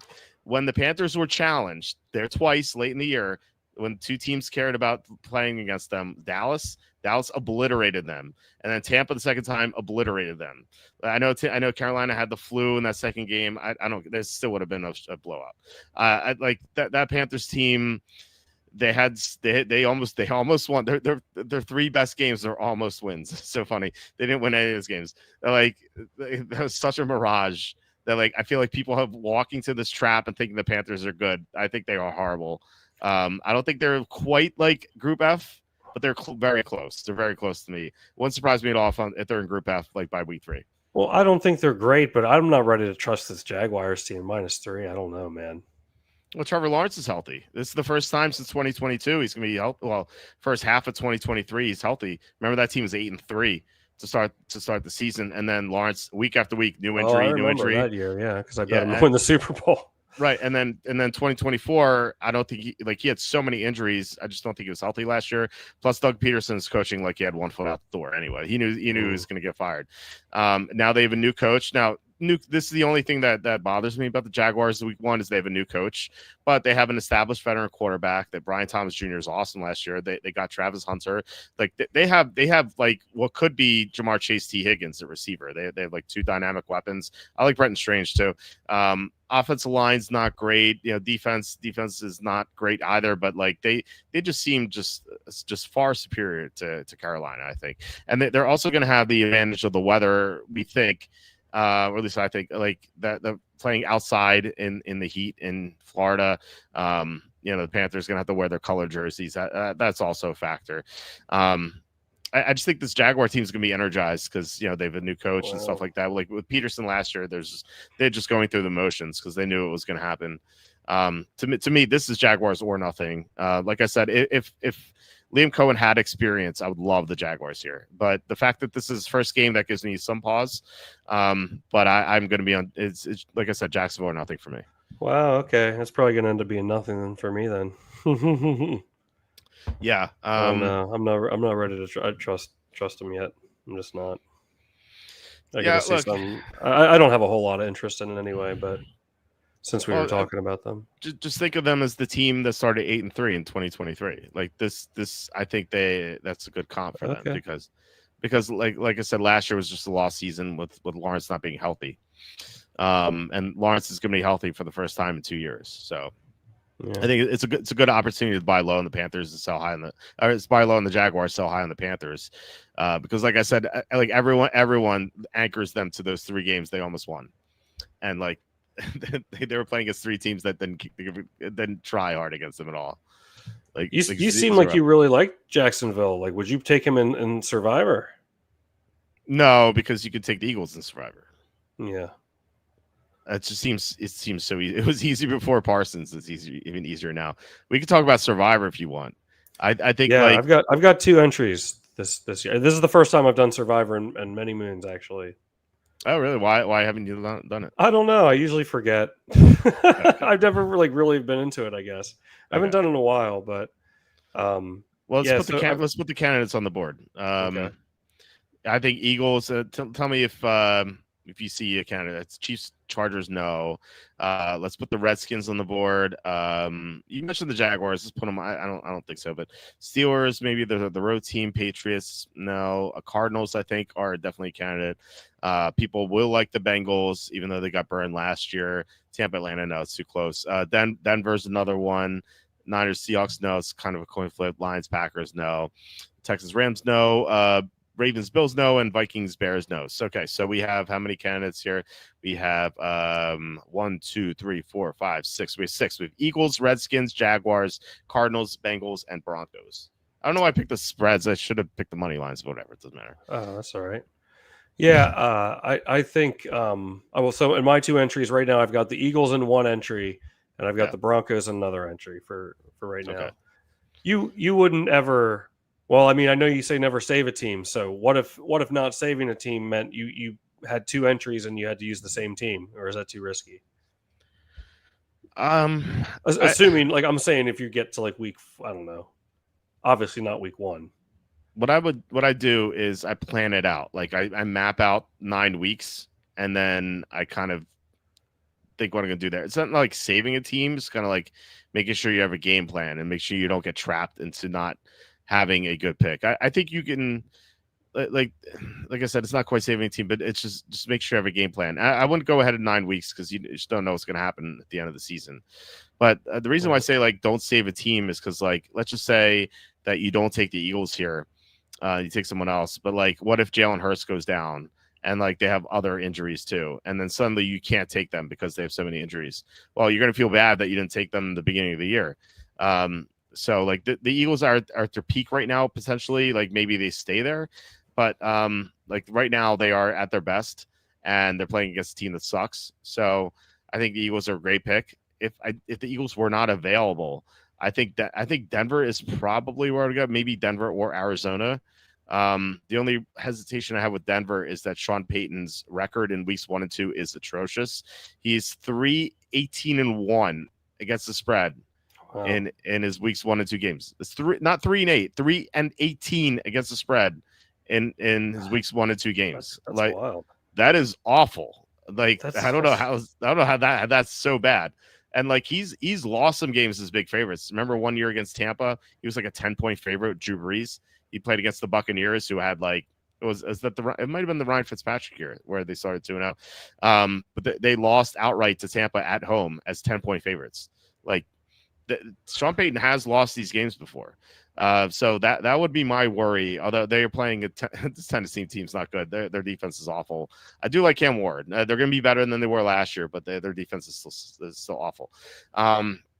So maybe Matt, I think knowing that everyone's going to be on Denver, I think maybe my second entry, if I'm looking to be different, might be Arizona, just because the Saints are a train wreck. Like starting Rattler, that's a joke. Sorry, Tom. This Spencer, the Silver Snake Rattler. Yeah, I love the man. I love the man. Yeah, that is a joke. And they have a new coach. So new coach, awful quarterback. It's not quite new coach, new quarterback. But the Saints stink, and Arizona's a team that like beats up on bad teams. They just can't beat the good teams. Whenever they play the bad teams, they usually like step on their throat and like they take care of business. So Arizona is definitely gonna be in my card, -5.5, -6, 6.5, whatever it is. As long as it's not over 7, it'll be on my card for probably in the Super Contest, Circa Millions, whatever. So I think if I had to grade it, I would say Eagles, Cardinals, then Broncos. And as far as the other candidates, I think the Browns are going to beat the Bengals. So let's knock that one out. Jaguars are too close. They're too close. And they're going to be playing Tennessee at some point too. So like that's another opportunity. So you can take them out, and then the Redskins play on Thursday night against the Packers, and suddenly they have to go against Parsons. So that's Sorry, I wouldn't take Washington.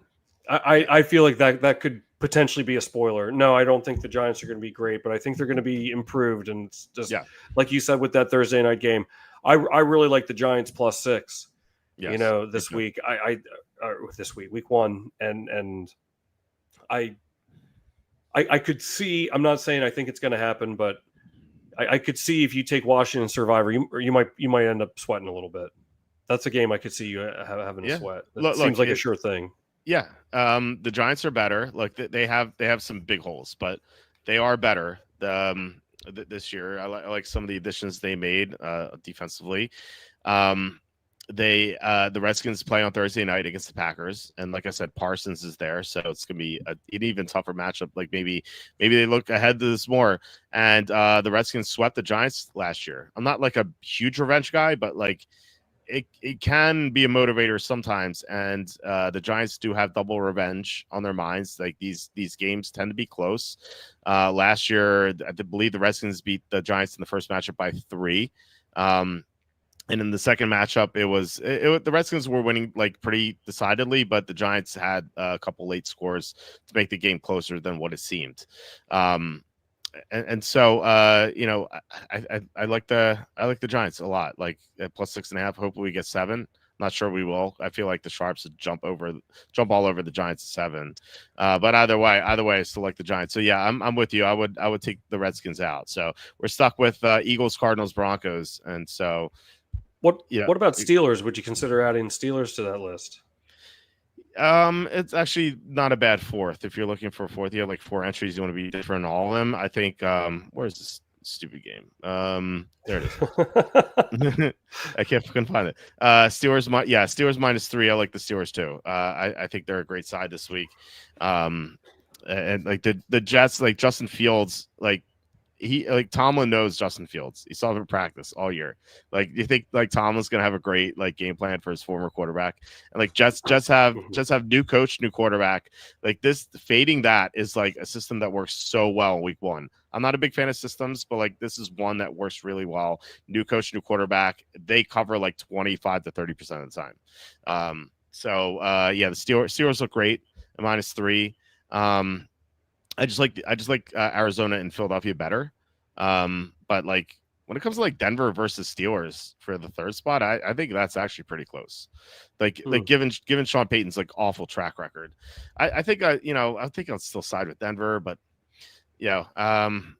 I don't know. It's close. I don't know what I'm doing with that week 1 spread, by the way, Denver, Tennessee. Because like on one hand, you have like Tennessee just stinks. Like their defense sucks. And Cam Ward's a rookie. Yeah, his first game for the rookie quarterback. But then you have Sean Payton with his 3-18-1 spread record in weeks 1 and 2. Like I feel like that is going to be like, I feel like Denver's going to be up by like 17 or something, and then Cam Ward's gonna get 10 points at the end to cover. Yeah.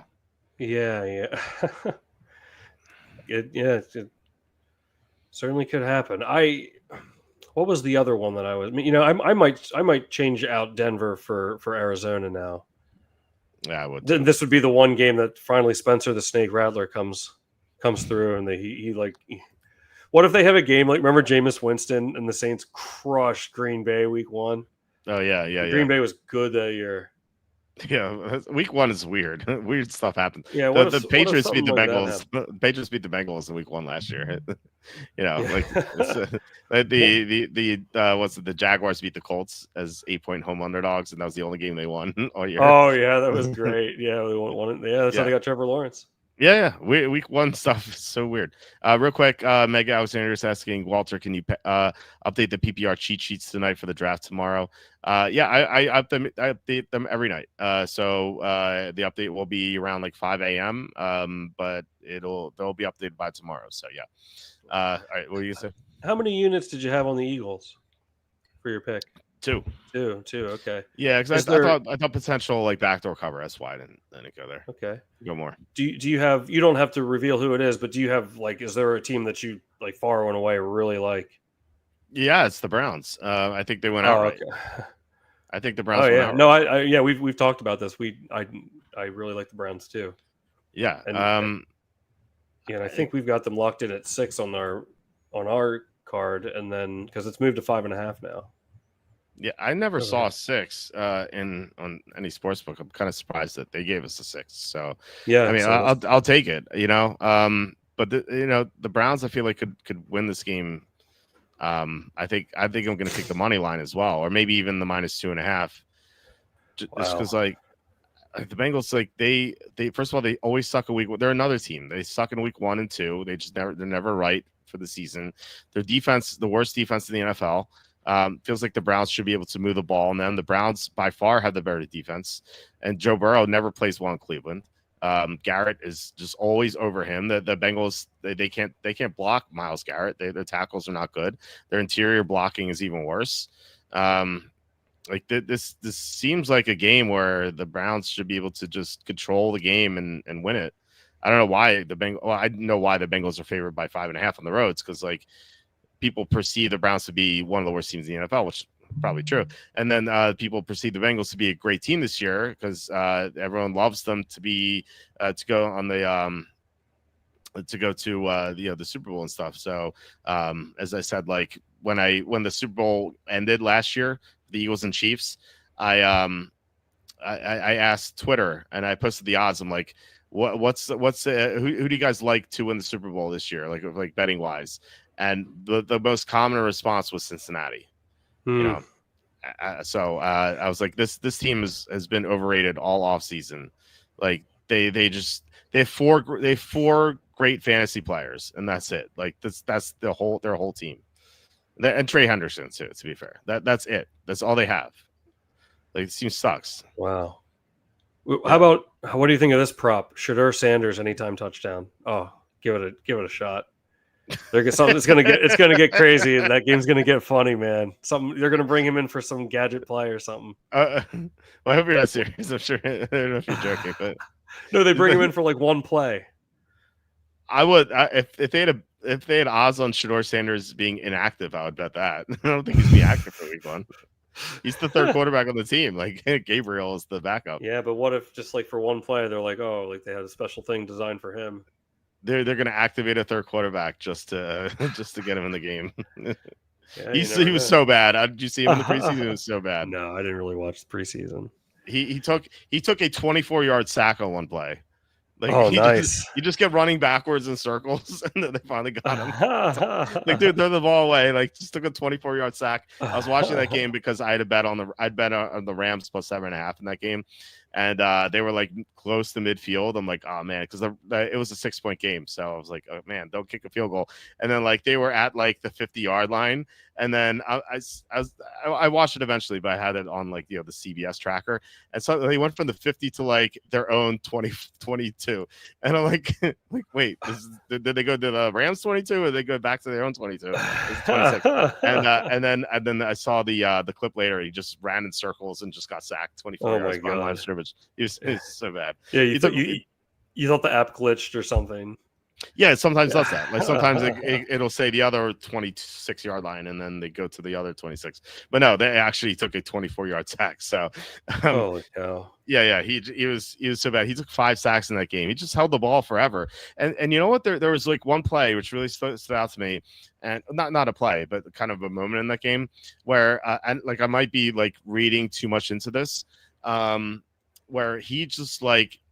He was waiting for a play to happen, like they're coming out of commercial timeout or something, and he just like had this expression on his face. He's like, like this, like he was bored, like he wanted to be somewhere else. Yeah. And I'm like, okay, maybe I don't know if I'm like reading too much into that, but like, he's a guy who parties a lot. He's lived like the crazy life. His dad's who's that is, and like he's been around this sort of thing forever. I just wonder if like. He just doesn't love football. I don't know. I don't know. I mean, like if I'm him, I'm like so eager to be in the game to prove myself like because after being a 5th round pick, like the disrespect there, I would think that like, yeah, I'm going all out to show you guys, yeah, you made a mistake. Like someone should have taken me in the 1st round. But for him, he just seemed so aloof in that game. Just kind of like didn't care. You think it's going to be another like similar to like a Johnny Manziel kind of narrative there? Yeah. I don't think Shedeur Sanders can be good. I don't know. Wow. Yeah. What else do you really? Oh, you don't have to get into it if you're on the site. It says last time showing updated August 28. Oh well. I'll look into. Mega, thanks for informing me. That's so weird because I update it every day. We did have. Hold on, I want to check my texts here. It's actually from Kenny. Because Kenny runs, for those of you who don't know, Kenny runs the hosting company that hosts my website. And what day was this? On Friday, he said he upgraded the server to PHP 8.4. Not that that's significant, but like he made a change to the server, so that could be the reason why it hasn't updated. So I will I'll contact Dennis and Kenny and see what's going on. So I'll send them the text. So thanks for the heads up there. I will try my hardest to update the rankings. The good news is that like there haven't been that many changes. Coker landed on IR. That was like really the only one. I moved Henderson above Hampton in standard. I believe he's already ahead of Hampton in PPR, but I moved Henderson up a little bit today. Outside of that, you can just look at the stock report. Like, it's the only changes I've made is the stock report. Like, I really haven't made any changes in the past couple of days of significance. The stock report, I'll read this real quick because I feel bad that's not updated. Yeah, Jalen Coker on. Well, I moved him up and then I moved him back down because of the IR situation. Yeah, Mega. That's the only thing. That's the only move that I made was Henderson up a little bit more and Coker up and then down because it was like, oh yeah, Jalen Coker is gonna be the slot receiver. Thielen got traded. Oh, but Coker's on IR, so never mind. That was it's so weird. It came out of nowhere. It's a shame because I actually put Jalen Coker on my sleepers page for like 12 hours. And then it was announced as IR. I'm like, never mind. Let me remove him. Armac, what's going on, Armac? Thanks for going on. Yeah, seriously. Hey, I'm looking at our. Oh, sorry, I don't want to cut you off. I wasn't saying anything. Go. Oh, okay. So, because I'm looking at our MyBookie Super Contest, we locked Green Bay in at -1. What do you think it's going to be on the Circa card? Like, where you would be comfortable taking? Like, you think it's going to end up being like 2.5? Like, what if it's 3? Are you kind of like a little? Would you be a little leery? I just with two new coordinators. I mean, maybe I'm wrong. I just feel like there's gonna be an adjustment period there. Yeah, 100% of some kind. Like, I don't know. 3. I think 3.5 is where I draw the line. 3 is okay. 2.5, I'm definitely on board. I think it'll be 2.5. I don't know. Given how much money is coming on Detroit, like there's no reason to put it to 3. Just be like you're gonna get more money from the public on Detroit, and you're gonna get sharp money probably on Detroit at +3. Like just people taking the number. Like it could be people who already bet the Packers and now they're trying to get a middle or something. No, I'd be pretty surprised if it goes to 3. Okay, but if it does, I still would be comfortable with the Packers. I mean, look, a move to 3, if you think about it this way, like move to 3 is like a sign of strength for Green Bay. Because it means that the sportsbooks aren't afraid of +3 Detroit winning. You know what I mean? Right. Okay. That's true. Well, I'm glad we got them locked in at 1 over here. Yeah, it's nice. I mean, like we get like 1 and 2. I think the odds of games landing on 1 and 2 are like 3% for each. Or I guess no. It's 3% on either side, so it's 3% in total. So you're saying there's a chance? Well, look, I mean, if we're handicapping at like 52%, and I think we're better. We might be better, but I'm just saying hypothetically, 52. You move it to 55%. That's a huge deal.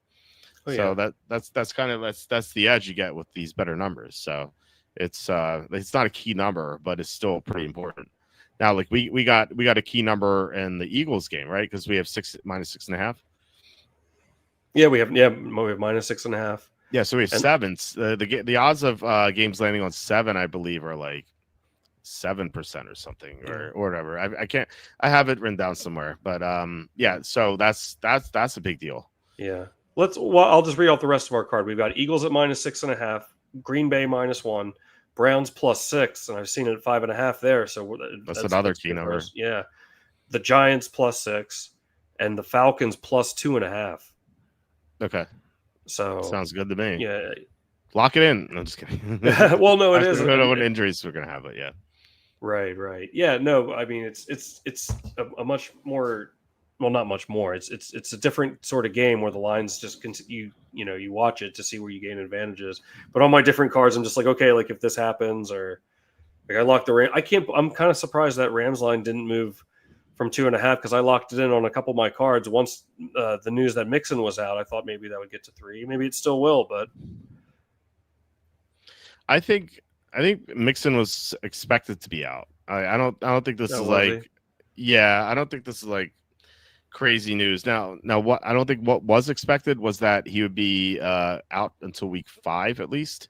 But maybe that affects like other games, and plus like running backs really don't affect the odds that much unless it's like a Saquon, like Mixon doesn't, like, does he really move the needle? Like they have Nick Chubb behind him. Like I don't know, that Houston team has a lot of issues to begin with. Like they were graded as the worst offensive line by Pro Football Focus. So wow. so that I don't know if they're quite the worst, but it's looking pretty bad.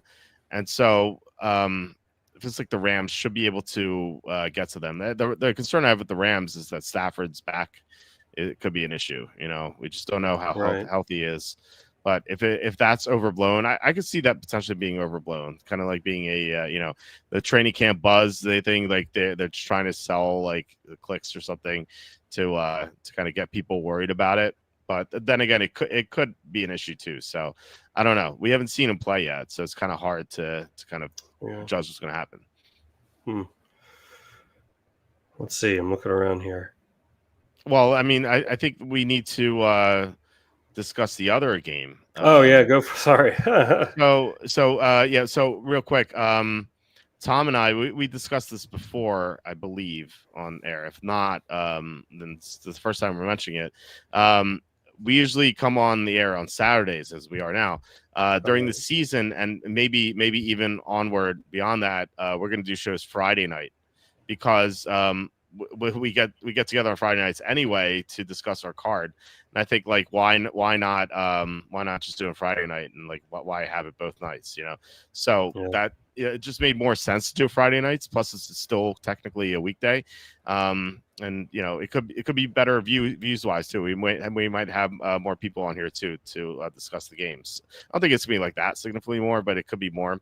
I think it's gonna be better for Friday nights anyway. So given that the next time Tom and I are going to talk, those Thursday and Friday games are going to be done. So we talked about Eagles Cowboys already, Chiefs Chargers, that Brazil game, like that's going to happen before we're on the air the next time. So what do you, I haven't written a pick for this yet on the site. I know where I'm going with this. But like, do you have a direction you think you're going to bet for this game, or do you have any interest in betting this game? Yeah, I might have some interest, but at the moment, not really. First of all, it's going to be in Brazil. Are they going to be slipping and sliding all over the field like they were last year? That certainly factors in a great deal for me. But with that said, there was still a lot of points scored in that first game last year. So I don't know. Look, I don't want to be another one of these Chiefs haters, even though I am. But it's like, what were the Chiefs last year? 14-3, or were they 15? I think they were 15-2. Yeah. I don't know. That was like the most underwhelming 15-win team I've ever seen. There was a lot of close games. Obviously, I'm not trying to sit here and say they're not good. That's not what I'm doing. But I don't know. I don't know if it would be Chargers or nothing, and it's probably going to be nothing for me. I really haven't thought much into this, but I don't know. I have a weird feeling that the Chiefs are just like they're going to be okay. Like they're going to be good, of course. Like they'll probably make the playoffs, but I feel like they're going to have an early playoff exit. And I don't know. They're filming this documentary, and now what's his name? And Kelsey's married to Taylor Swift now. Is he married? I thought they just. Or no, I meant engaged. Sorry, I misspoke. Yeah. How dare you mess up Taylor Swift's personal life? I know. I'm sorry, everybody. But it's crazy. The Swifties gonna be all over you. Yeah, of course. Yeah, I don't know. I know you don't like the Chargers here, but or at least I don't think you do. But I'm probably not going to touch this one. That the field conditions really play a lot into it. I was really nervous because remember last year my Y2K pick was the Eagles. And once I saw that, I was like, oh my God, like this is going to screw me over. Yeah. Luckily it's still, my pick still came through, but I don't know. That's a big, I mean, you would hope that they did something about it after last year, but did they? I don't know. That's a big question mark to me. So I'm hesitant to bet this game because of that, but I don't know. I'd like to give the Chargers a try if I was getting like a pick 'em, I guess, situation. I wouldn't count on like any non-first world country to take care of its field problems, like Brazil's not a first world country, so like they might have some bigger issues on their hands. Like, I don't like even this were like a London or something. I think they could fix it, but I don't know if Brazil has. I don't know. Maybe they have. I don't know. But anyway, I disagree with your take on the Chiefs. I I think you're right in how they played last year. They were very fortunate to go 15-2, and really like they could have been 16-1 if they took that last game seriously. So they sat all their starters. But I think that is leading people down the wrong path. What I've seen out of the Chiefs so far, and granted, it was a half of a preseason game. They played all their starters for like a half of the preseason game. Like it was pretty crazy, almost a half. This again, I could be making something out of nothing, like if there was Shador Sanders, like looking aloof. Tom, I haven't seen the Chiefs look this excited to play football in a long time. Oh, They really? look like they were excited, they were happy, they were having fun. They were like Mahomes was like into it and stuff like that. Everyone was smiling, and like I did not see that from them last year. Like it looked like they were, we won two in a row. Like, yeah, we're just, it's kind of old hat at this point just to play games, in the regular season. They're going through the motions. Like this Chiefs team to me looks way more energized than I've seen. And again, I could be making something out of nothing, but just from their expressions, like they were into this preseason game that they were playing. Like they were excited. Like they were collaborating the Bears. Everyone loves the Bears, like all the noobs, I should say. My friend bet the Bears in the Super Bowl. I think he's crazy, but Wow. the Bears are like the hype team. They were collaborating the Bears. Like it was like so lopsided. And they have their tackle. Like they seem to have fixed their tackle problem, which was their biggest issue. And to me, I'm like, they still have the best coach in the NFL, and they still have the best quarterback in the NFL. I think it's a huge mistake to write them off. Like a huge mistake, especially if they're more motivated. And I know they have the Kelsey Schmelcy thing like that. Like Travis Kelsey stinks. He hasn't done anything in 2 years. Like they have Rashee Rice, who's going to be off suspension in 6 games. Suspended. Worthy has more experience now. They have a couple of good receivers. This Brashard Smith guy they have is a rookie.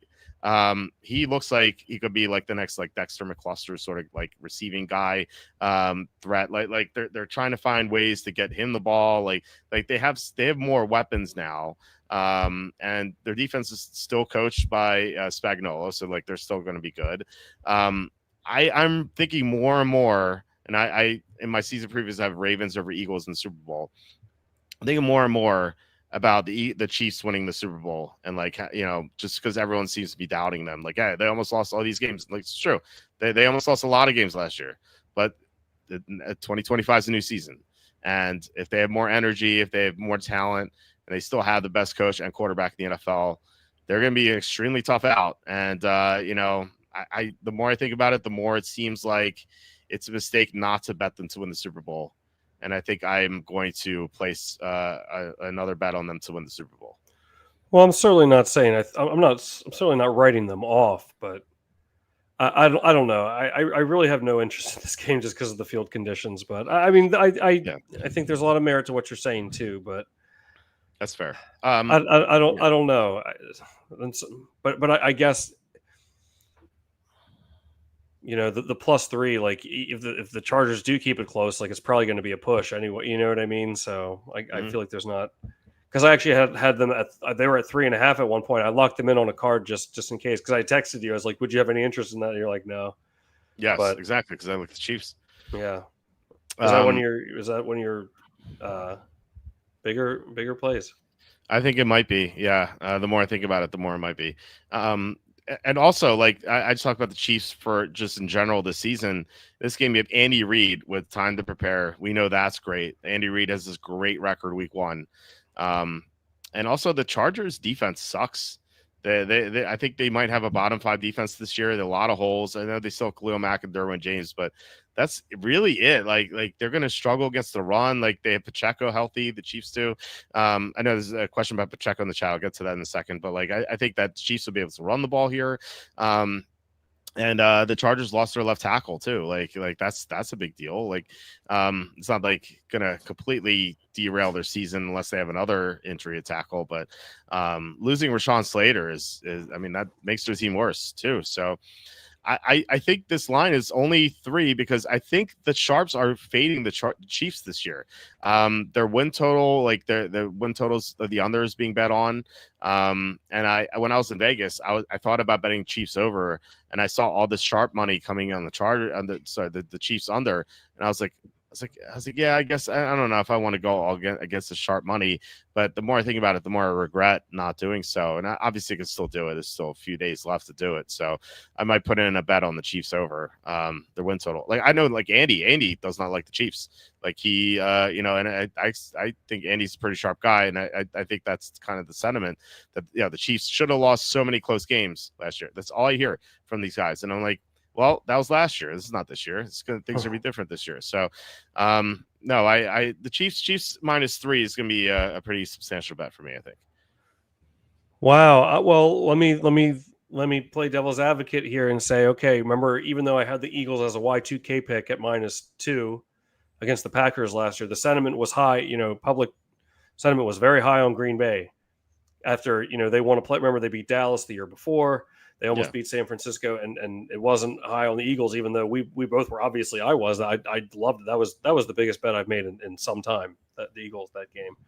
But even then, Green Bay, look, I still think Green Bay had a good team last year, and they battled some injuries, but they were a pretty formidable team overall. They won 11 games, but the Eagles were far better than they were. And even that game was close. The Eagles almost didn't cover it. It took till the very end of the fourth quarter to cover that too, actually, but we did get there. So I don't know. I guess my point is maybe there's a parallel here, and maybe this game could be close. Does it have to do with the field conditions? That definitely plays a part, So I'm hesitant, because of I mean, I only have one other example to pull it from, since this is we've only played a game here one other time. Yeah, to that I'd say the Eagles did not play well to start the year. Their first 5 games, they had that close game against Green Bay. Week 2, they lost to Atlanta. Week 3, they almost lost to the Saints. Week 4, they got blown out by Tampa, and week 5, they had a close game against Cleveland, Deshaun Watson, Cleveland. So the Eagles didn't really take off until week 6, or no, they had a bye week 5, so week 7. And yeah, maybe the same thing happens. Maybe the Chiefs get off to a slow start, but usually Andy Reid is great in week 1. So I think he's one of those coaches you can trust in week 1. You have the Sean McVay, you have Andy Reid, you have John Harbaugh, you have and here's maybe another reason why the Packers are so close. Matt LaFleur has his week 1 record's pretty great too. And I think Kevin O'Connell's quietly done the same thing too. So anytime you have a great coach with time to prepare, usually means good things, which is so weird why Sean Payton sucks so much in week 1. I don't get it. But every other great coach in the NFL, they have this fantastic record in week 1. So I think that could help the Chiefs maybe nullify the international stuff. But you know what? Anytime you have a weird international type of phenomenon, I think if you just take the better team, you're probably just going to win, and I think the Chiefs are better just because, the Chargers aren't, it's just a weird situation. And I just feel like talent could kind of win out. I don't know. That's what I think. Do you like either of these games enough to submit our Circa card early? Not, the Chiefs, I would consider it. I just think that there are a lot of other games we like a lot too. So I don't think we need to do it. And submitting the card early just puts you at a disadvantage because you don't get the injury updates. Week 1, it's pretty rare for this to happen in week 1. But what if there's a free square week 1? You know what I mean? For sure. It's Saturday, the quarterback, or late Friday, quarterback's ruled out. We've seen it happen sometimes. Remember that Justin Herbert comes to mind against the Jaguars. Remember that game a few years ago? I think the Chargers were -7.5, and then it was reported Justin Herbert was going to miss the game. This happened super late in the week. Justin Herbert was out, and then suddenly the Chargers were -3 instead of -7.5, and the Jaguars won that game easily. I remember that. Yeah, so that happens about 1 2, maybe 3 times per year.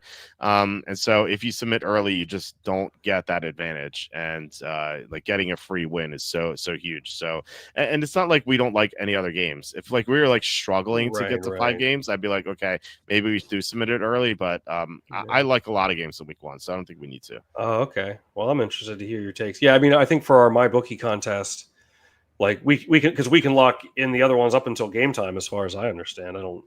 Oh, really? Okay. Yeah, I don't think there's, maybe I'm wrong on that, but I mean the fact that you can just continuously change them, like they're not locked in or anything. So that's interesting. Well, it's the advantage of online and like not the archaic Las Vegas system where you need a proxy. Yeah. Like, I love Andy, but like, come on, man, it's 2025. You need a proxy still in your contest. It's did I tell you what happened in the wins? This is completely embarrassing for the Westgate. I feel like I have to share the story. Like the I don't know if I told you this on air, that's just interrupt me because I don't want to repeat myself. But Westgate has a win totals contest where you submit your win totals for each your pick. So like you go every team, you go like Arizona Cardinals first team alphabetically. You go winner, you go over under. Like whatever they're like 8.5, whatever they post. You go over on there, then you go to Atlanta, then you go to Baltimore, then Buffalo, etc. Like you picked over under for every single win total, and whoever gets the most wins the contest. It's a $200 entry, and I don't know how many entries they have, but it's a pretty significant prize pool. I think it's not like crazy. I think it's like. It might be like a $50,000 like top prize or something or something. Mm-hmm. So I was gonna sign up for this when I was there at the Westgate signing up for the Super Contest, and so Andy, our proxy, who will be on Tuesday's show, I think, he goes, he's like, I don't see any proxy information for this, and the woman at the Westgate counter goes, oh well, proxies can't submit these picks. And Andy's like, why? You can submit picks for the Super Contest. And she's like, well, our rules say that you can't, we don't have any rules saying that proxies can submit. And then Andy's like, well, my client here, Walter, was about to enter your contest. He's about to give you $200 to enter this contest. And I was like, yeah. And he's like, but he doesn't live in Las Vegas. He lives right outside of Philadelphia. And she's like, yeah. And he's like, don't you see a problem with this? And she's like, what's the problem? And he's like, your lines aren't out yet. He can't submit your picks. He's like, if Walt wants to submit these picks, he has to fly back to Las Vegas and do it. Like, because I can't. And she's like, well, that's I don't know what to say about that. It's like, and he's like, well, why don't you just allow a proxy to do it? And she's like, well, our rules aren't set up for that. And I'm just listening to Andy. Like, I've never seen Andy like get angry before. And Andy was like, this is ridiculous. Like I want to get in. I want to hear Andy. Yeah. Like, I don't know if he say it live, but he was irate. He's like, if I were you, I would make this like a proxy enter this so you could have more people enter. Like for every one of Walter, there's probably 10 more people who can't enter this contest because you don't have your lines out yet, and a proxy can't enter them. And you would have screwed him over by collecting his $200 and either ask him to fly out or just make his contest void. And the woman was like, I don't know what to say. and Andy was so angry. I've never seen him angry before. So they require so you can have a proxy for the Westgate, but not for this. That doesn't make it. Or for the Super Contest. I mean, that doesn't make any sense. It doesn't make any sense. Like why not? just do it. It's like it's your contest. just make your proxy. Sometimes how did these people like? How is it there's so many dumb people that like rise to the like important positions in companies and stuff? I guess it's with everything. I don't know. It's so bad. And I was staying at the Tuscany, which is a Circa sportsbook, which is the only Circa sportsbook like not downtown. And I made friends with the manager there. And so we were talking, and I told him, I'm like, yeah, I had a mishap at the Westgate. He's like, oh, please let me know, because it's a rival sportsbook. And I told him what happened, and he's like, you know what? I'm not surprised at all. Those people have no idea what's going on there. And like when we were signing up for the contest to the Super Contest, there was another guy, like the woman was a manager. They had another guy show up, and he took our information. He's like, oh, I'll be right back. And then he like disappeared for like 10 minutes. And Andy and I are just saying, like, where'd he go? Just like vanished in 10 minutes. Was he like taking a dump or something? Like why was he taking so long to get back to us? Like in the and I was talking to the Circa manager. He's like, yeah, isn't signing up for our contest so easy? I'm like, yeah, it takes like 2 minutes. And he's like, yep. He's like, yep. And he's like, doesn't it take you a long time to sign up the super contest at the Westgate? I'm like, yeah, every time it's like 20 minutes or half hour. And like, he's like, yep, those people have no idea what they're doing. Wow, that's wild. Why don't you think there'll ever be a day where you can just submit your picks online? I imagine eventually. I don't know. Like it's obviously the betting rules, but like you can make bets almost anywhere, but like not every state. Maybe when it's like universal in every state, you'll be able to. But it's doesn't make sense that you can't. Like I can make bets on FanDuel and DraftKings. It reminds me of when I was staying at Park MGM a couple years ago, and the British Open was on, and I go up to the sports book, and I'm like, do you have live golf betting? And the sportsbook guy is like, he's like, no. I'm like, oh, you could do that online. And he goes, well, this is not online, is it? like this is Las Vegas. You're supposed to have better options. Yeah, seriously. Oh my god. Why is it better to bet online than in Las Vegas? Yeah, I know. It's we should keep the proxies, to keep the old. Yeah. You don't want to make it all electronic because it is fun to go in there, Why don't you would have to work. One day we should just go and we just watch football all day. And don't just tell the fans, tell the viewers, you just won't be writing today. You're gonna you'll finish your write up tomorrow. I won't make any money, so I can't feed my family. Like there's my $6,000 of bills per month, which is absurd. Like thanks to daycare and healthcare for the kids and wife and car insurance for my wife, who the race went up because she hit someone in the parking lot, like no, I'm serious. My bills are $6,000 per month. And that's not it. That's not even including my business, like, which is like I have to pay for hosting for the site. It's like $6,000 a month, and that's not even including groceries either. It's a lot. It's a lot, dude. It's a lot. So I can't I can't afford to take time off. I need money. But just like it doesn't have to be this season. Just one day. One day in the future, sure. Like what if? Here's what we should do though. Like let's say like. In one of our super contest entries, like or like the Circa mainly, like we're in the running to get like top 5. Yeah, I think I should fly up and watch the week 18 games with you. Well, yeah, because we'd be in a position to hedge and stuff like that. And Circa is known. So this is great about Circa. They give you a credit line because like. If you're in a position to win like $1 million, like you're not going to bring $1 million with you to Vegas. Like no one has that. Like very few people have that, right? But like if they know that you're in a position to win a lot of money, they'll give you a credit and with no interest, and it's just you'll be able to bet with that credit. It's kind of like leveraging what you are going to win in the contest. Mm-hmm. So that's something that's like another reason why Circa is better than the Westgate. So I look if we're in a position to win.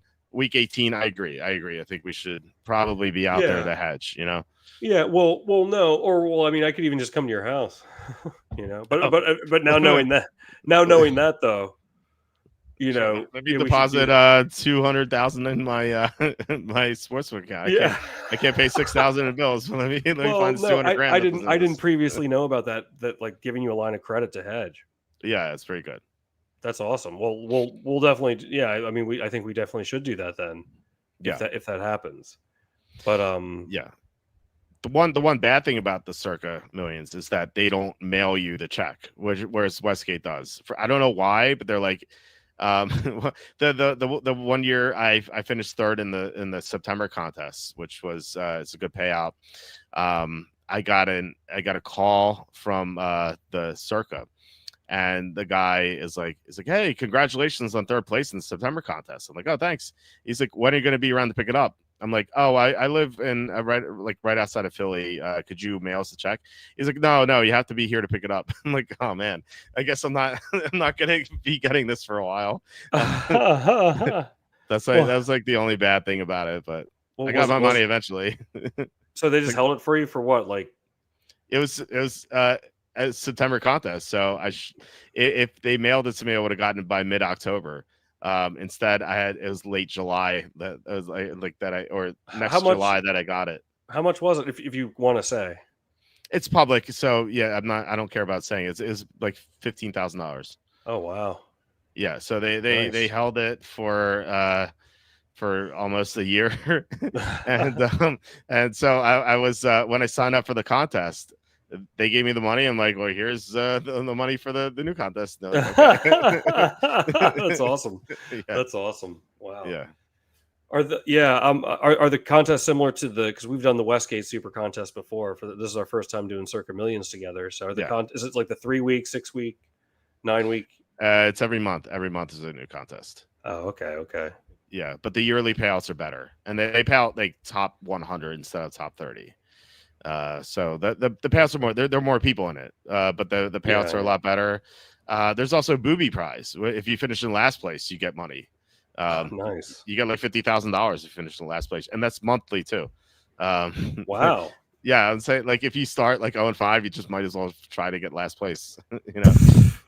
How would that happen? I guess I would still if I was that cold, I would just keep handicapping the way I was. That's probably true. Maybe, yeah. But then you start second guessing, and then when you get back on it, you might. Yeah, I don't know. Yeah, I don't think you change it up, but that's that would be interesting. That would be interesting. Yeah, we should. Yeah, imagine you try to do like one entry where you pick all the worst card and it ends up winning. That would be weird. Yeah, right. You go for the booby prize. That'd be funny if like the entry was going for a booby prize, and then like they win. Yeah.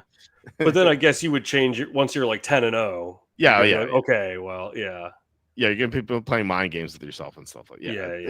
I don't think get involved in that. It wouldn't work. Yeah. With some comments here. Like I said, I was going to get to Pacheco or Harvey PPR. Harvey's going to catch a lot of passes. Yeah, Armax says Harvey. Yeah, I would lean Harvey. It's close. I would lean Harvey.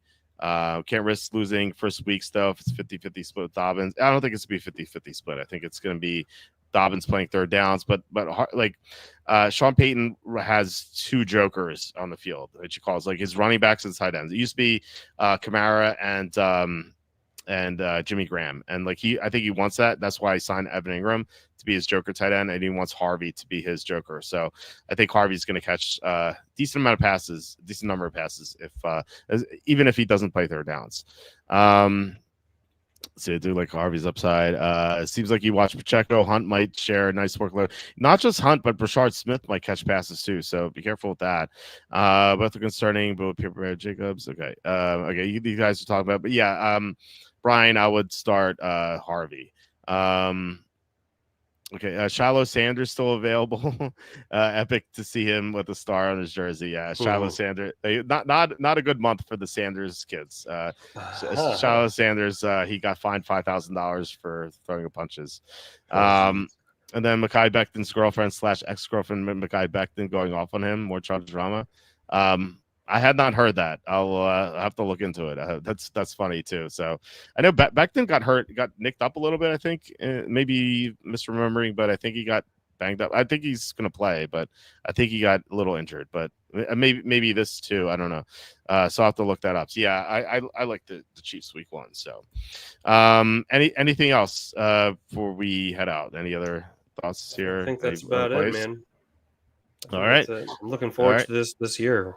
Yeah, me too. It's almost here. 5 days until week 1 begins. We have Cowboys at Eagles, which would have been more competitive with Parsons, but it's I'll take the win. So all right, guys, thank you so much for watching and commenting. Really appreciate it. Please hit like, subscribe, comment below, share this video. Visit walterfootball.com. Tons of content. I posted the Eagles Cowboys pick on the site, as you guys have seen. I'll bring it up here again. It was so you can read my write-up. I'm going to be posting Chargers Chiefs tomorrow, so I just wanted to get the first 2 games out of the way. Plus I said I needed to make sure if it worked, and I have to make sure we get that cheat sheet thing squared up too. Tom, anything to plug here? Maybe your Twitch channel, maybe something else. Any final thoughts? Now you can follow me on Twitter. My baseball picks have been terrible lately, but Have they?